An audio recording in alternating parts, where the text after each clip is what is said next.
नमस्कार, आप देख रहे हैं न्यूज फॉर नेशन और मैं हूं सांत्वना आपके साथ। बिहार में नगर निकाय के चुनाव रद्द कर दिए गए हैं, जिसके बाद बिहार की राजनीति में बवाल मचा पड़ा है।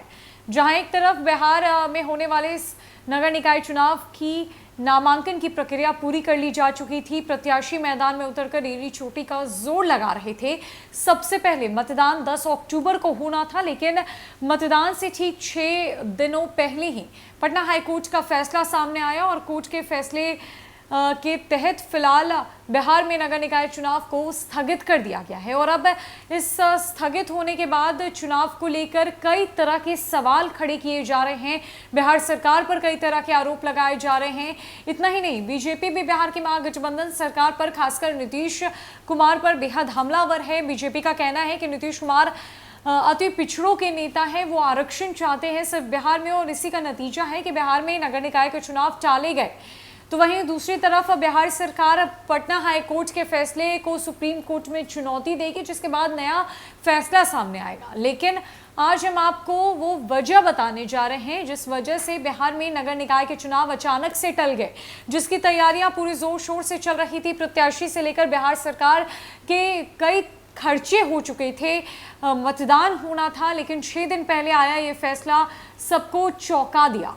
और अब बताते हैं आपको क्या कुछ वजह रही, बिहार सरकार की तरफ से क्या कुछ गलतियां कही जा रही है, हाईकोर्ट ने क्या कुछ कहा सुनवाई के दौरान, क्या कुछ फैसला सामने आया, और ओवरऑल अगर एक कैलकुलेशन निकाला जाए बिहार में होने वाले नगर निकाय चुनाव के स्थगित होने की, तो वो सारी बातें हम आपको अभी बताने जा रहे हैं। दरअसल हाईकोर्ट के निर्देश पर बिहार में नगर निकाय के चुनाव मात्र 6 दिन पहले रद्द करने के साथ कई सवाल उठ खड़े हुए हैं। आरोप सीधे सीधे राज्य सरकार पर यह लगा है कि आरक्षण के नियमों का पालन नहीं किया गया था।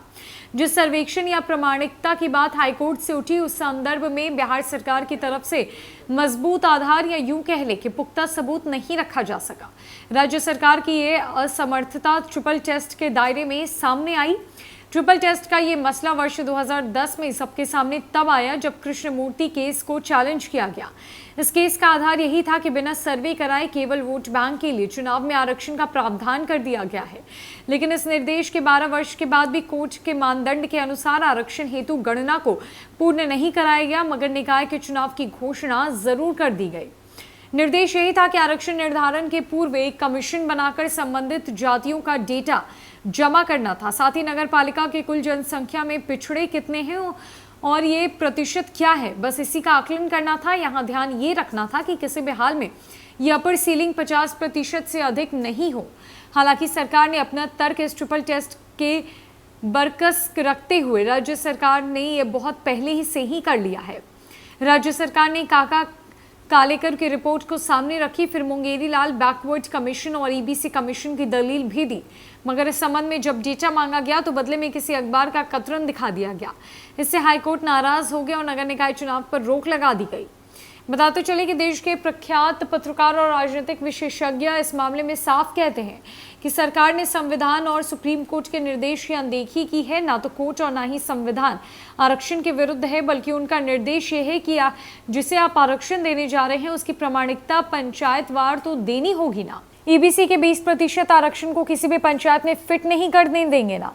आपको इस पंचायत में ईबीसी के जनरल का आकलन तो करवाना होगा ना। उन्होंने तो कहा कि आज जो स्थिति आई है उसमें भाजपा और जदयू दोनों ही दोषी है। ऐसा इसलिए कि नगर विकास विभाग जो भाजपा के पास रही है, ये दीगर की ओवरऑल मुख्यमंत्री की जिम्मेवारी अधिक होती है। अतः इस संवेदनशील मामले में सतर्कता सरकार को बरतनी चाहिए थी। कमीशन या कमेटी बनाकर ईबीसी आरक्षण को लेकर पंचायतवार गणना करानी चाहिए थी। गौरतलब है कि राजनीतिक विशेषज्ञ का मानना है कि जिस वर्ग में आप आरक्षण दे रहे हैं उसे आरक्षण देने की स्थितियों का मूल्यांकन कर लेना चाहिए था। सरकार हाईकोर्ट के निर्णय के विरुद्ध सुप्रीम कोर्ट जाएगी, ये उसका अधिकार है, मगर वहां भी तो इन प्रश्नों का जवाब देना होगा कि आपने इस परिप्रेक्ष्य में गणना कराया है। तब इस सरकार के पास क्या जवाब होगा। इसलिए गलती सरकार के स्तर पर हुई है। बिना गणना के ईबीसी सीट किसी भी पंचायत के लिए निर्धारित कर देना उचित नहीं है। अब कहने को भाजपा को जदयू दोष दे रही है और जदयू को भाजपा, मगर इससे काम चलने वाला नहीं है। दोषारोपण से यहाँ ज़्यादा ज़रूरत आत्म मंथन की है। जाहिर है कि जब राज्य सरकार ने यह फैसला ले लिया है कि बिना आरक्षण के चुनाव नहीं कराना है, तो फिर अब 2 ही विकल्प है। एक तो राज्य सरकार को बैकवर्ड कमीशन या ईबीसी की कमीशन बनाकर उस रिपोर्ट को कोर्ट के सामने बतौर सबूत रखना होगा।